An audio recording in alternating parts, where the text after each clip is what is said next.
उस बैठक में हम भी अपेक्षित हैं? नहीं, देखिए उसमें सिर्फ यूनियन के पदाधिकारी ही आ सकते हैं। तो यूनियन हमारे पास जो शिकायत करता आ रहा है, जिस आधार पर हम शिकायत कर रहे हैं, यदि ऐसी बैठक हो रही है उसमें अगर हमें भी, क्योंकि हमारा जो मुख्य है कि पारदर्शिता के अभाव के कारण ये सारी चीजें हो रही है, और हमारी स्पष्ट मांग एक लंबे समय से चल रही है कि जो सार्वजनिक एंट्री बोर्ड है वहाँ पे यदि संबंधित ठेका फर्म के द्वारा जो कार्य लिया जा रहा है उसकी जो दर सूची है, जो विवरण है, जो उनको लेबर कानून के अधीन उनको व्यवस्थाएं मिलनी चाहिए, वो व्यवस्थाएं बस सिर्फ पारदर्शिता के अभाव के कारण सारा चीजें हो रहा है। यदि आप धरातल पे आ रहे हैं और इतनी बड़ी बैठक आयोजित हो रही है, पूर्व में आप करें लगातार हो रही है, तो यदि उस बैठक में सार्वजनिक रूप से ये बात रखी जाएगी तो सक्षम अधिकारी इस बात को निर्देशित करेंगे, क्योंकि यूनियन के अधीन वाला जो मामला है बार बार उसी में जाके फंस जा रहा है। यदि संबंधित मजदूर यूनियन के हितैषी ना हो पाए और उससे संपर्की ना हो पाए तो उसके क्रम में लगातार उत्पीड़न का खेल बन ही रहा है। यदि ये बैठक आयोजित की जा रही है तो उसमें हमको भी बैठने का, हमारी बात भी सुन लिया जाए। नहीं, देखिए उसमें कोई भी इस तरह की श्रमिकों से संबंधित कोई भी बैठक होती है उसमें वो परमिशन सिर्फ अब बिजली बोर्ड वाले सिर्फ यूनियन को ही, पंजीकृत यूनियन को ही देते हैं, यूनियन ही उनकी बात रखती है। उसमें उनके साथ सिर्फ यूनियन के संयुक्त मंत्री नहीं रहते। जैसे परसों भी हम लोग की बैठक हुई थी, हम फोटो भेज देंगे आपको, 4-5 श्रमिक और भी बैठे हुए थे उसमें जी, ठीक है। और जिला प्रशासन और पुलिस प्रशासन भी उसमें इन्वॉल्व रहता है। ऐसा नहीं कि मतलब कोई गोपनीय हो, कुछ ऐसा वो। अरे न, तो हम क्या करें, जो हमारी शिकायत है तो वो तभी न सही से हो पाएगी यदि संबंधित क्रम में आप धरातल पे आ ही रहे हैं तो संबंधित अधिकारी हैं, आप बैठक चले उसके बाद हम बातचीत कर ले उसमें। अब देखिए जो बाध्यता उससे ऊपर मैं नहीं जा सकता हूँ। आप उसके कोई ऐसा आदेश है क्या उसमें, मतलब शिकायत करता नहीं आ सकता है?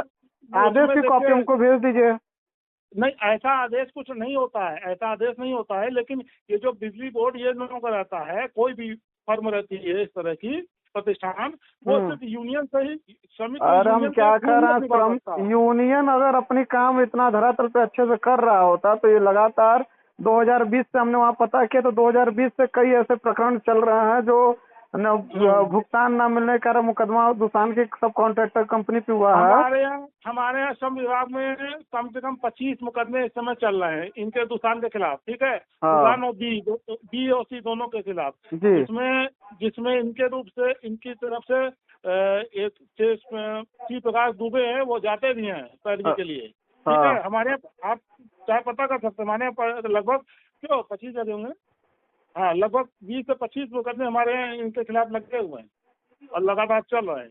ना तो वो तो हम जानकारी हमने कर लिया सारा। यदि धरातल पे आ रहे हैं सर तो उसमें बात तो सामने से होगी और अच्छा रहेगा, प्रभावशाली रहेगा, क्योंकि हमें भी कुछ अपने लेख का आधार मिलेगा। नहीं तो हम इसी को आधार बना लेंगे कि शिकायत तो संवाद तो हुआ, लेकिन धरातल पे आने के बाद हम सीधे जानना चाह रहे हैं सर कि जो मजदूर है जिसको सरकार ने स्पष्ट किया कि 8 घंटे के बाद काम करने के बाद ओवर टाइम का हक है, अभी परसों मुख्यमंत्री जी ने यह आदेशित किया है, तो वो जो हक अधिकार है संबंधित फर्म की इतना मन बढ़ी कैसे हो सकता है? इतने संवेदनशील प्रकरण पे लगातार 25 मुकदमे प्रत्यक्ष प्रमाण है। एक लंबे समय से यह जाति उत्पीड़न चले रहा है, तो उस उत्पीड़न का अंत भी होगा, नहीं होगा तो संबंधित क्रम में क्या निष्कर्ष निकलेगा? और मजदूरों के क्रम में कभी क्या सार्वजनिक रूप से हक अधिकार के बारे में अवेयरनेस किया जाता है? जो मजदूर काम कर रहा है उनके समक्ष ये बताया जाता है यदि आपके साथ गलत हो। यहाँ जो दिलीप ठाकुर हैं सब परियोजना में जो पूरा देखते हैं, उनसे ज्यादा करप्ट तो कोई आदमी ही नहीं हो, तो मजदूरों की बात ही नहीं सुनते हैं। तो ऐसे व्यक्तियों के ऊपर जिम्मेदारी दे दो जो आम नागरिक, जो मजदूर उसकी बात ही ना सुने, तो कैसे स्थिति होगी? इसीलिए हम कभी भी सामूहिक, हम हमेशा लोकतांत्रिक पद्धति के माध्यम से जो पहलू है उसी को अपनाते हैं। हमको मालूम है कि वो कहीं ना कहीं बीच में निकाल देंगे राग कि अपने निजी के स्वार्थ से। तो मैं इसीलिए चाहता हूँ कि जो बैठक का मूल जो हाजिरी कार्ड बनता है, हाजिरी कार्ड पे उसके पीछे वो विवरण अंकित हो जाए कि संबंधित फर्म का कितना दर है और कितने ओवर टाइम पे क्या दर मिलेगा, छुट्टी पे क्या दर मिलेगा। वो रूल रेगुलेशन अगर सरल और आसान भाषा में लिखा रहे, टोल फ्री नंबर लिखा रहे तो आसानी होगी। देखिए ये सारे नियम है इन लोगों का, बिजली ये जो निगम है इनको, जैसे दुसान ही है, दुकान अपने यहाँ ये मजदूरी दर जो भी रहता है ये इनको अंकित करना चाहिए, समय समय पे हमसे लेते हैं। सर अब 1 अप्रैल से लागू हुई है नहीं, तो वो हमसे लेते हैं। हाँ। वो जगह पे प्रदर्शित ही करते हैं उसको, हाँ। जहाँ इनको प्रदर्शित करनी। और बाकी जो बिजली बोर्ड वाले हैं, ये देखिए ये सरकारी संस्थान है, इनके ऊपर मैं बहुत प्रेशर नहीं बना पाता हूँ, ठीक है। प्रेशर नहीं, ये सामूहिक रूप से जो बैठोगे, जो बार बार मजदूर, हम कह रहे हैं जो मजदूर परिवार है वो दिन भर यही में फंसा रहेगा तो अपना बेहतर जीवन कैसे जिएगा। जो हक अधिकार जो सरकार जो लगातार ये प्रयास कर रही है कि वो एक सम्मानजनक जीवन जी सके, समाज की भागीदारी में सुनिश्चित कर सके, जो वैश्विक भारत बनने का, जो विश्व गुरु बनने का संकल्पना, वो प्रति व्यक्ति जब इनकम बढ़ेगा तब ना हो पाएगा। ये जो इसी में मझधार में फंसा रहेगा तो कैसे हो पाएगा। देखिए उसी संदर्भ में ही लगातार बैठक की जाती है। और जहाँ तक है, आपको लगता है कि गोपनीयता, ऐसी कोई गोपनीयता की बात नहीं रहती है। कार्यवृत्त जारी होता है और अरे सर आज तक नहीं हुआ है। आज का कार्यवृत्त, अच्छा आप एक काम करिए, जो आज की कार्यवृत्त तो होगी वो हमको व्हाट्सएप कर दीजिएगा, मत बुलाइए हमको। जो जिन जिन बिंदुओं पे चर्चा हो रही है हमको दीजिए, उसको हम लेख के माध्यम से प्रकाशित कर दें। ठीक। जो लगातार 3 बैठकें 4 बैठकें और संबंधित पक्ष रहते हैं, देखिए जो यूनियन के वो रहेंगे वो उनको दे दिया जाता है, वो उनको बता दिया जाता है। मतलब बस यूनियन के मैं मतलब किसी यूनियन के माध्यम से अंदर आ जाऊं तो सही रहेगा। जो पंजीकृत, जो हमारे यहाँ जो पंजीकृत यूनियन है उसके माध्यम से। हाँ वही पंजीकृत, जो ओवराम में कई सारे हैं, जैसे आपके पाठक जी हैं जो, वो भी तो हैं। कौन? ये क्या नाम है, मणिशंकर पाठक जी। मणिशंकर, हाँ बिल्कुल है। तो उन्हीं के संगठन से माध्यम से हम आ जा रहे फोन करके। उमेश सिंह तो आते हैं, उमेश सिंह से तो बात होती है मेरी, जो महामंत्री हैं। मैं उन्हीं के संगठन के माध्यम से आ जा रहा हूँ। रुकिए, अच्छा नहीं, उनके संगठन के माध्यम से आप किस पद पे हैं वहाँ, ये भी तो बात होती है ना। अब जो यूनियन के जो पदाधिकारी होंगे सिर्फ उन्हीं के माध्यम से आप आ सकते हैं। मतलब यूनियन अपना प्रतिनिधित्व तो नहीं भेज सकता है, जो पदाधिकारी वही बस बात कर सकते हैं।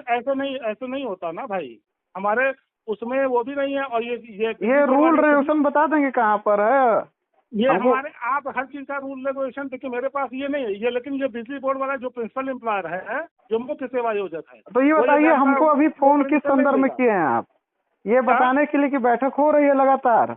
हाँ, तो हमारा जो शिकायत है, शिकायत का मूल क्रम यही है कि पारदर्शिता के अभाव में एक लंबे समय से मजदूरों का उत्पीड़न हो रहा है। लगातार मजदूर अपने हक अधिकार के लिए काम कर रहे हैं। मुकदमा लिखे जाने के बाद पैरवी कमजोर होने के कारण पिछले 2020 से इस संस्था के ऊपर कई मुकदमे दर्ज हो चुके हैं, लेकिन मजदूर वर्ग उतना सक्षम नहीं होता कि इतना लंबी लड़ाई लड़ पाएगा मुकदमे के लिए। यदि उसको भुगतान नहीं मिला, पहले शिकायत कर, शिकायत में सेटलमेंट हो, सेटलमेंट यदि ना माने मुकदमा दर्ज हो, मुकदमा का पैरवी स्थिति ऐसी बन जाए कि वो खुद थकार के पलायन करके दूसरे जहाँ चला जाए, तो ये स्थिति बेहतर नहीं होती है। मैं आपकी सारी बात रिकॉर्डिंग किया हूँ और ये सारा सोशल मीडिया पे मैं अब वायरल करूंगा, इस संदर्भ में करूंगा कि संबंधित अधिकारी शिकायत के निस्तारण में कम काम ना करके सिर्फ औपचारिकताएं पूरी करने का कार्यबद्ध कर रहे हैं, जो आपके बातों में स्पष्ट झलक रहा है। आप देखिए, आप स्वतंत्र, आप जो नहीं, मैं स्वतंत्र नहीं हुआ। आप शिकायती गंभीरता को एकदम बर्बाद कर रहे हैं। यदि गवर्नमेंट के एक पोर्टल है जहाँ पे ये विश्वसनीयता है कि संबंधित शिकायत का निस्तारण होगा, तो उसको फोरम, ये आप बता रहे हैं कि 3 बैठकें हो गई हैं, धरातल पे शिकायतकर्ता से न मिलना है, न संबंधित स्थिति को जानना है, ये बताना है कि वहाँ पे नियम कानून मांगा जाए तो बोले हम दे नहीं पाएंगे, ये हमारे अधीन नहीं है। हमको सुनिए सर, हमको वो नियम चाहिए। आपने